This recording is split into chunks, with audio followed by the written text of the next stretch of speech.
What a strange and unlikely miracle. All the needs in the world, all the ailments, all the problems, a wedding feast. They're out of wine. What a strange encounter. Mary comes to Jesus. They have no wine. And Jesus responds to her, well, how does this concern me? My hour is not yet come. And Mary, of course, could have shrugged her shoulders and said, well, some other time.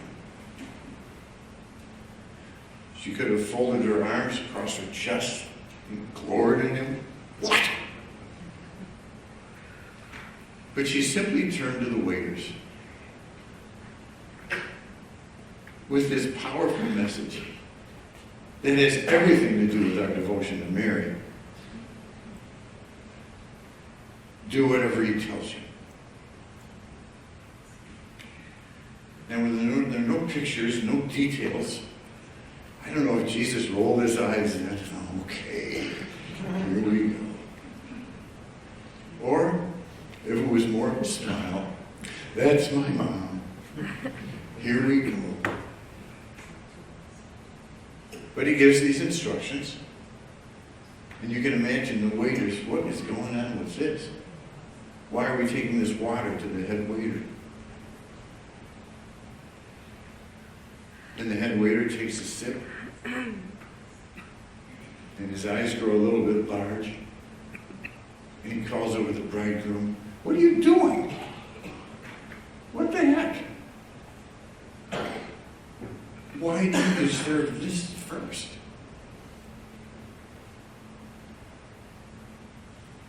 Amazing. You know, sometimes we get into this attitude that we shouldn't ask. Oh, this is trivial. It's not that important. The Lord's not going to bother with me. And part of the message here is, come on, ask. Ask. Jesus is very blunt about it in another gospel passage. Ask! You shall receive. Seek! You shall find. Knock! The door will be opened. For me? I said, ask. Seek. Knock. Come on. Try. Trust.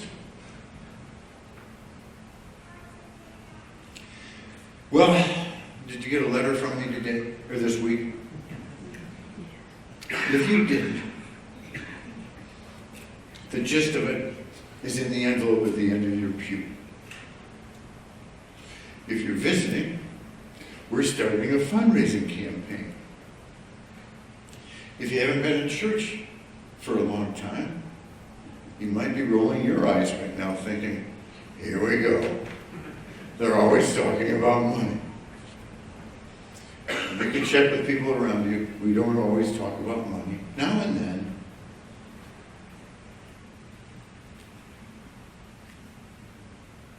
Five years ago, we were one of the pilot parishes for the Witness to Hope campaign. The diocese took this initiative, but let's get something going. They wanted to raise money at the diocesan level. Let's get something going at your parishes too.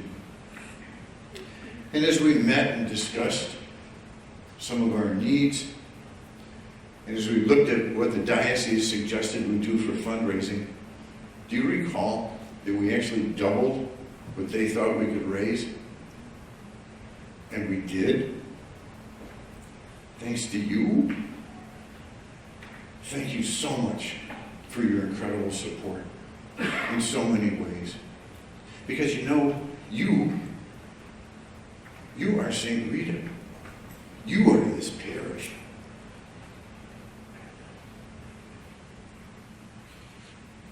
At that point, we put together a 3-point vision. Well, we're going to renovate the church. We're going to expand the gathering area, which has been really, really effective, especially for visitation before funerals. We're going to build an office wing. Well, now we're finally at the point where we're going to build the office wing. And the whole reason for that is to really open up more space for classrooms, and that construction will include a dedicated youth room. I still remember very well when we talked about the church renovation, some folks coming to me saying, well, it's fine the way it is. What the heck? And I remember, well, it could be better. And it is. The lighting's better, the sound system's better. We lowered the sanctuary cell, a little more intimate. We have a handicap ramp. Every once in a while, I'm very grateful for that.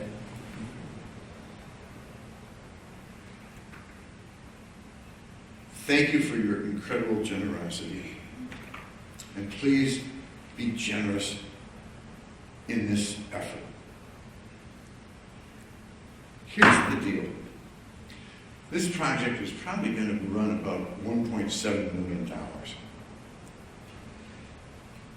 We have over $300,000, $385,000 still left from the Witness to Hope campaign. We have $53,000 that's already been donated for the building campaign. I think it's 7% of our goal. It's a start. But please help as you can. You can be sure of one thing. When we build that office wing and free up this classroom area more, those rooms are not going to sit there empty. They have a way of filling up and getting used. There was a wedding at Cana in Galilee. The mother of Jesus was there. Jesus and his disciples were also invited to the wedding. And they ran out of wine. And Jesus took care of things. Please,